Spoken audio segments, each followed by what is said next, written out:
Michigan Out of Doors Online is brought to you in part by Tri-County Logging. Experienced in sustainable forestry practices, Tri-County Logging can help you manage your property by keeping your woods healthy and generate income. Serving southern and mid-Michigan for nearly 50 years, TriCountyLogging.com. Hi everyone, welcome to Michigan Out of Doors. I'm Jenny Silik and we've got an exciting show in store for you this week. I'll take you out with a group of anglers chasing perch through the ice on some of the first good ice we had on Lake St. Clair this year. You won't want to miss that story. And Jimmy and Jordan have some other adventures in store for us this week. Well, that is right, Jenny. We do have a couple more stories on this week's show. We're going to do a little pan fishing in northern Kent County, and we're also going to chase some beagles on this week's show. Lots of good stuff on this week's program. Make sure you stay tuned. I'm Jimmy Gretzinger. It's time for Michigan Out of Doors. From the first spring rains to the soft summer breeze, dancing on the pine forest floor, the autumn colors catch your eyes. Here come the crystal winter skies. It's Michigan out of doors. What a beautiful day in the woods. Someday our children all will see this is their finest legacy, the wonder and the love of Michigan. As the wind comes whispering through the trees, the sweet smell of nature's in the air. From the Great Lakes to the quiet stream, shining like a sportsman's dream, it's a love of Michigan we all share. Michigan Out of Doors is presented by Country Smokehouse, a sportsman's meat processor and Michigan destination since 1988. Offers a variety of homemade smoked meats and Michigan-made products in-store and online. The Country Smokehouse features an outdoor barbecue and bar. Details at countrysmokehouse.com. By RBM Jigs, a Michigan-based company serving ice fishing anglers around the state and throughout the country. Specializing in ice fishing gear, RBM Jigs manufactures tungsten jigs, soft plastics, and much more. Online at lakeeffectlures.com. By AnglerQuest Pontoons. AnglerQuest is a Michigan-based company building boats designed for comfort and fishing functionality. For more information about the 2022 models, anglerquestpontoons.com. By Polarcraft Boats, offering riveted and welded boats for the outdoor enthusiast. Whether you're targeting fish or waterfowl, Polarcraft Boats have several models to choose from that keep you high and dry. For more information, polarcraft.com.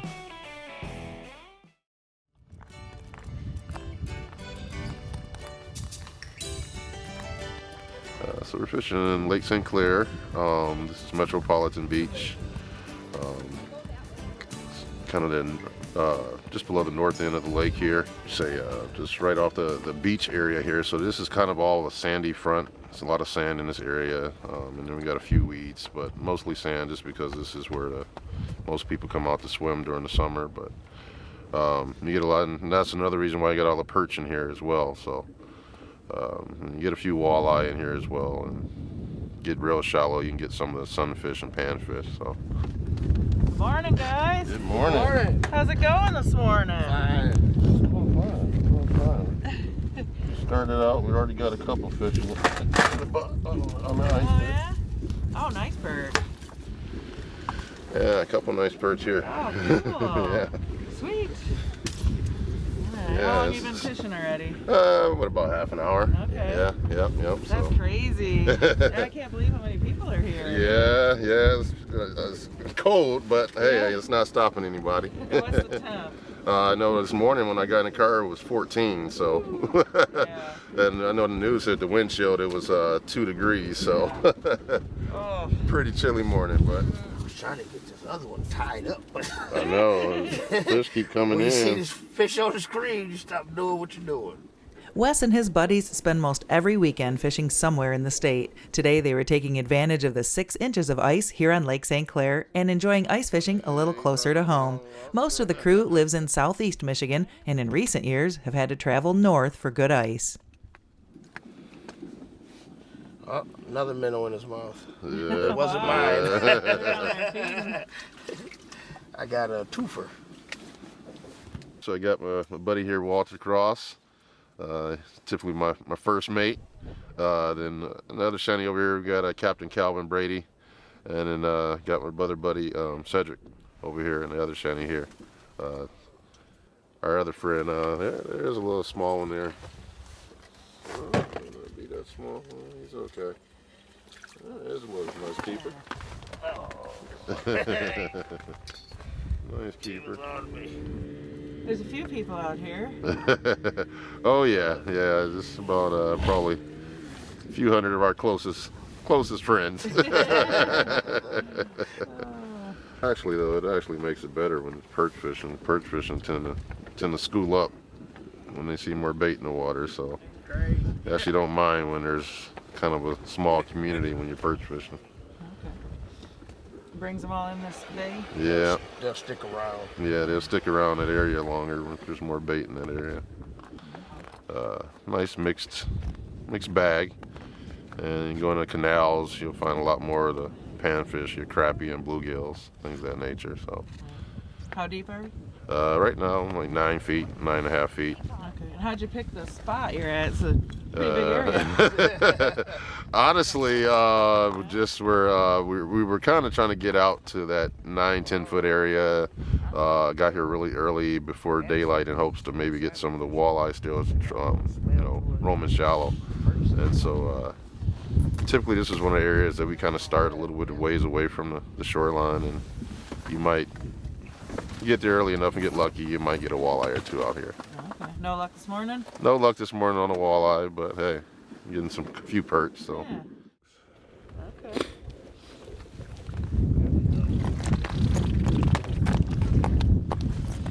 Oh boy.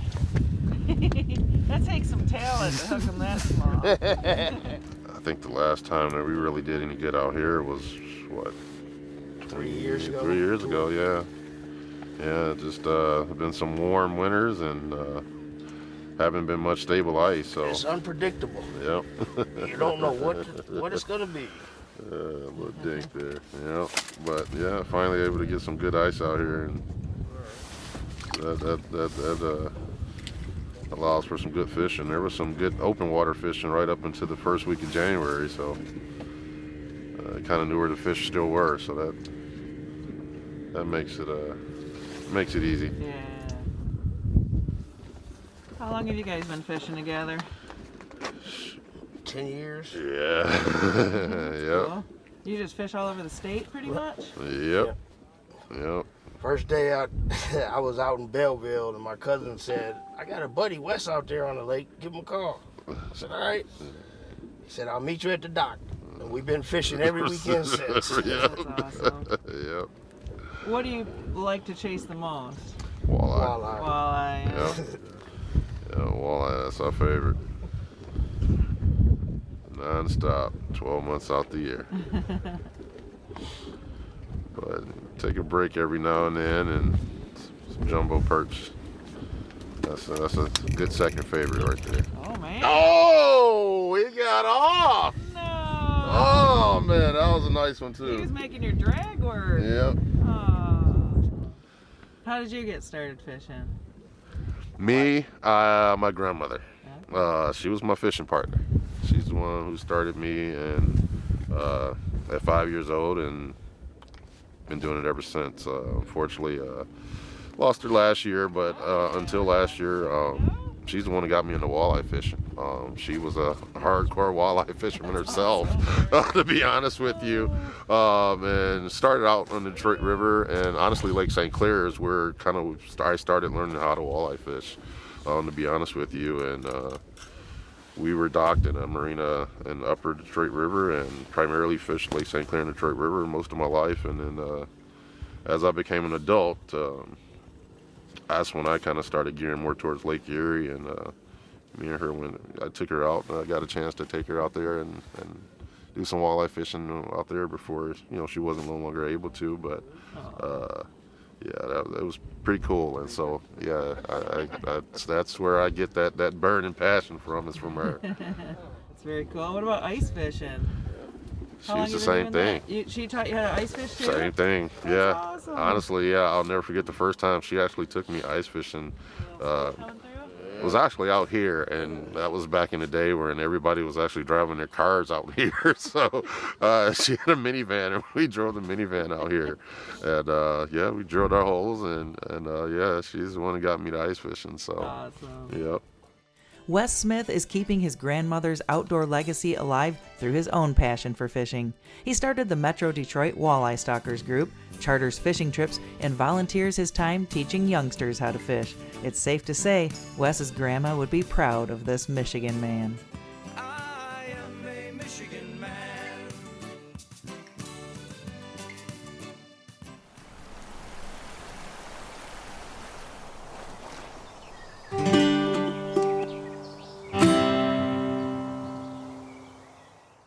For our next segment on this week's show, I was able to tag along with a group of rabbit hunters on state land on a cold, windy day in southern Michigan.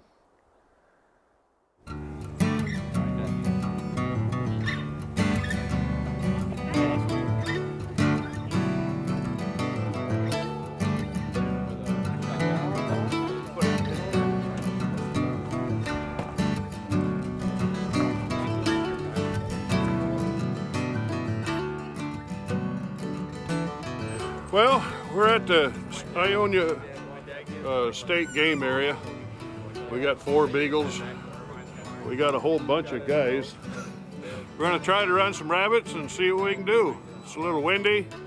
The temperature's gonna drop, so it is what it is. We'll do what we can do. What's the difference for the dogs when it's real windy like this, you know? Well, they run on rabbit dander, which is the scent they follow, and when it's like this, real windy, the wind's blowing that scent, 4 or 5 feet off of where their trail is. So there'll be a lot more checks.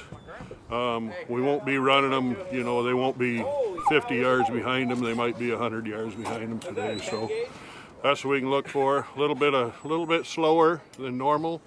We've run an 11 below zero for snowshoe hares and pretty cold for cottontails, but it's late in the morning too, so they'll be holding up. So we might have to kick a little brush to get one going, and after we get one going, we'll let it circle, and that kind of moves the other ones, and then maybe we can get some good running in. We were only about 30 yards from the truck when the dogs jumped the first rabbit, and before long, they circled it right back to one of the hunters. Good boys. Yeah, good job. Well, dogs ran the rabbit right back to me like they usually do, and I got him. Are you the one that shoots all the rabbits? Do I need to be with you? Well, I don't usually count, but yeah, usually I get the most. Well, things couldn't have started out a whole lot better. And although getting a few rabbits is always part of the game plan, for Pete, it's really about watching the dogs work.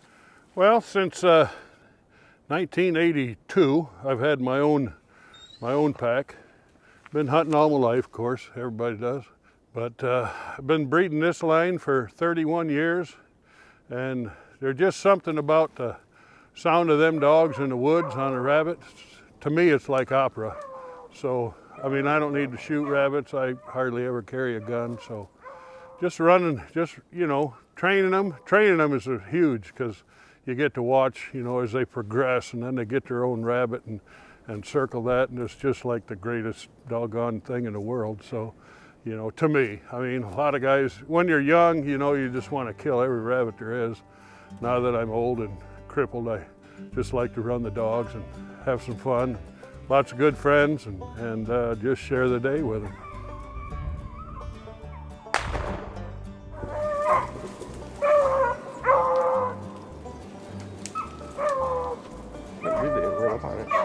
Come on. Well, shot this rabbit with my grandpa's shotgun.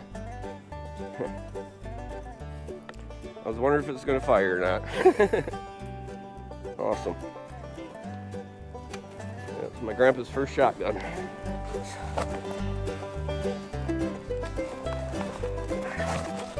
Well, it's pretty slow. We got 2. The dogs have run 3 into holes, which they'll do on the windy day because they can't hear any better than I can. And I don't know, we're trying. I'm gonna head up into the brush, see if we can't move some, because they're holding real tight in this wind. So we'll see what we can do. Filming a rabbit hunt with dogs is one of the more difficult things that we do. It seems like the camera is just always in the wrong spot, and that was certainly the case on this hunt.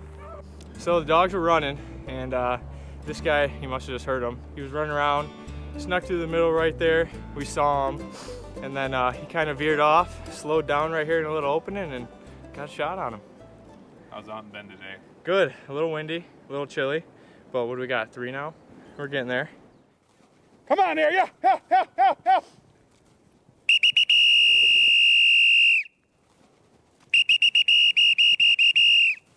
Jake, come on here, yeah. Today would be perfect if there's no wind. There's a real pretty strong 15, 20 mile an hour wind. It was blowing the sun all over. We had one really good run, but it was way down in the valley in a creek bottom. And then you can't hear the dogs either. I mean, they get 100 yards away from you, and then they're on the other side of the hill. You can't hear them, so it was tough today, but the fella shot a bunch of rabbits too, so that's cool. Although it was a tough day from a filming standpoint, the rabbit hunting was pretty good. Special thanks to Pete and the crew for inviting me out. It was a fun day in the timber here in southern Michigan.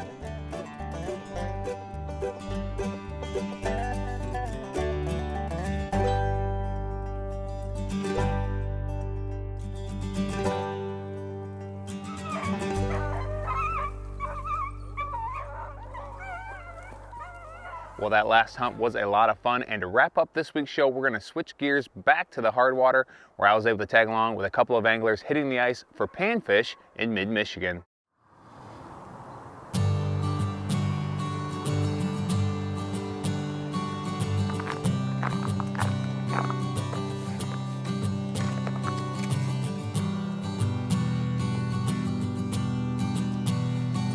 Ooh, there's a big one here, Dustin. Last week, I was in northern Kent County on the hardwater with a couple of anglers who love to ice fish, targeting crappie and bluegill using a couple of different methods. Just got a number 20 treble hook, little split shot, about a foot up. Put it down here, see if we can catch a big old crappie on it. And a dead sticker out here. One little hook here. Just skin hook it.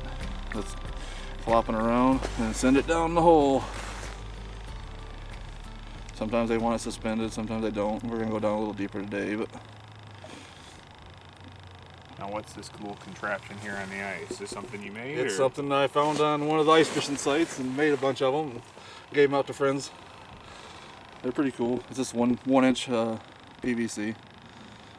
Cheap, costs about $6, $7 to make, and it will not flip over when you get a fish. Your rod will not flip out of it. It won't, it can't tip because it's got so much support. I've caught 30-inch pike on it before, so it's pretty cool. I always use a long rod because there's a bite already. If you want to get one right here real quick, that was a pretty fast bite there. Wait for him to bend the rod a little bit before you set the hook. Right there he is, and he's on. It's easy. I do it for a lot of the kids. Over here. Oh yeah, big old speck. Here's about 11-incher. Nothing wrong with that one. Well, right now, because we're starting out early, most of our gills are going to be lower in the column. Probably right now we're in 19 foot of water, and I'm marking some right on bottom. But it's still pretty dark down there. But they're going to start coming up in the column. Once they get up in that column a ways, they really turn on. We'll just see if we can work another one up. I'm using a really small piece of tungsten, it's a 1.5, like a size 18 hook on it. It takes just a little bit to get down there. To me anyway, the lakes in the wintertime, everything just slows way down. These ones in here are feeding, a lot of them are feeding on emergence coming off the bottom. We're on a big mud flat in here. It's a nice bluegill. Within an hour, we had quite a few fish on the ice, which is no surprise as both of these guys love to ice fish and have been doing so for quite some time. Well, I've been ice fishing for probably about 52 years. I can't remember not ice fishing. I run a guide service on the side, but by far this is my favorite fishing. Is to come out and target these bluegills in the wintertime and the panfish and get the fish with some good people, some good friends, and it's just a lot of fun. It's a lot of fun. It's another one of the great things that we can do in Michigan.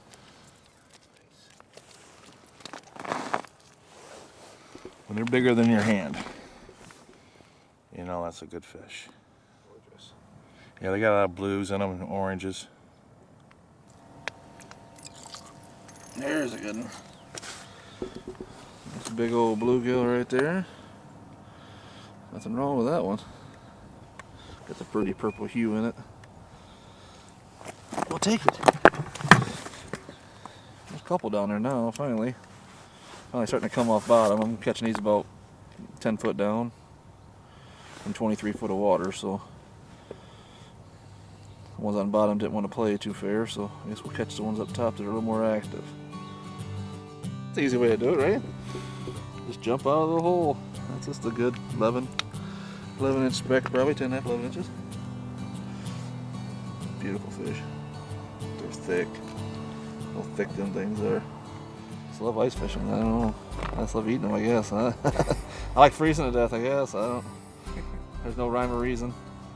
Just, I mean, fellowship, obviously. You know, your buddies come up and have a good time with you.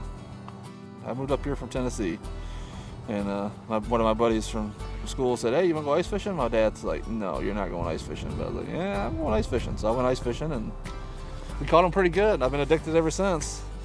I just love doing it.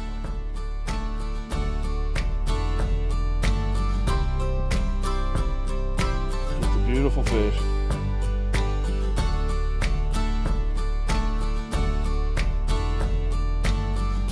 Usually with these specks, sometimes you'll have that bite where your teardrops or your spring is just going to bob. But a lot of times with specks, I have just a little bit of weight on that spring, and it'll actually come up. They'll come up with it in the column. So if it's windy, sometimes it's really hard to detect that bite. Typical textbook speck bite right there. As we continued to fish, Tom and I talked about the history of the show, and as it turns out, he's met many of the people involved in the show over the years. When I was a kid, I got to meet Morton F. And when I was in middle school, I got to meet Jerry Geppetta and Fred Trost. Got a mutual friend that I guide whitetails with that is good friends with Bob Garner. Got to meet Bob through him. Just a bunch of good people. Got to meet Jenny Olson and her husband Matt up on Burt Lake doing some fishing up there with some vets. And good people. It's kind of the whole spectrum. It is. Yeah, I think I've met them all. Yep, and he decided to play. Feels like a good one too. It might be a speck the way it's fighting. Get the fish finder of the hole here. Yep, another big speck right here. Just a good, another 11.5 inch beauty. Michigan beauty right there. You know, here in the last week or so, things have really tightened up. I've been fishing north. Last couple weeks, everything north of Morley. We've been on decent ice. Now we're in northern Kent County. We're on probably a good 5 inches here. I think it's gonna be good. It sounds like we've got a pretty good cold snap coming next week. So there'll be even more stuff. Ice conditions seem to be improving around the state, but as always, use extra caution when you're on the hard water. Special thanks to Tom and Dustin for letting me tag along on a great day of fishing here in mid-Michigan.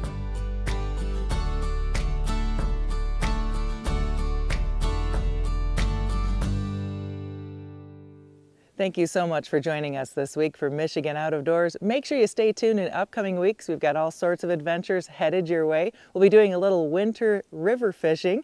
We'll also do some more small game hunting, ice fishing, and we'll take a look at Michigan's shortest fishing season. That's the sturgeon spearing season that happens on Black Lake near Sheboygan.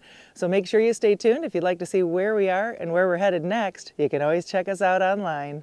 Well, that's right, Jenny. Online is a good way to kind of keep tabs on us. Of course, you can do that through our website. We have full episodes of the show there every week. We're also on most of the social media platforms if you want to check us out kind of on a day-to-day basis. And if you're ever on YouTube, you can actually subscribe to our channel and get an email every time we post something new.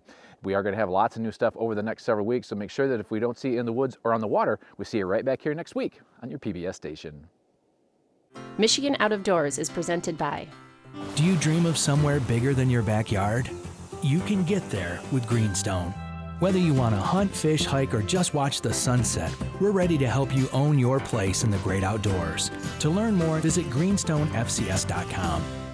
By Alta Equipment Company, providing sales, rentals, service, and parts because uptime matters. From earth moving to landscaping and light construction, Alta offers over 50 brands across 7 Michigan locations to serve you. More information online or 844-GO-2-ALTA. By Showspan, producing consumer shows including Outdoorama, February 24th through 27th at Novi's Suburban Collection Showplace. The show features tackle, trips, boats, outfitters, the trout pond, and of course, Big Buck Night. That's Outdoorama in Novi. Closed captioning provided by Marvo Mineral, makers of Lucky Buck, deer management products including minerals to supplement deer diets year-round to improve health and antler growth. When I wander far away, a dream stays with me night and day. It's the road that leads to my home state. I am a Michigan man. Changing seasons paint the scene like rainbow trout in a hidden stream. The white-tailed deer in the tall pine trees. I am a Michigan man. I am a Michigan man. Ask where I'm from and I'll show you my hands. Lord above, I love this land. I am a Michigan man. From the Keweenaw down to St. Joe, Kalamazoo, East to Monroe, to St. Marie and back again. I am a Michigan man. I am a Michigan man. Ask where I'm from and I'll show you my hands. Lord above, I love this land.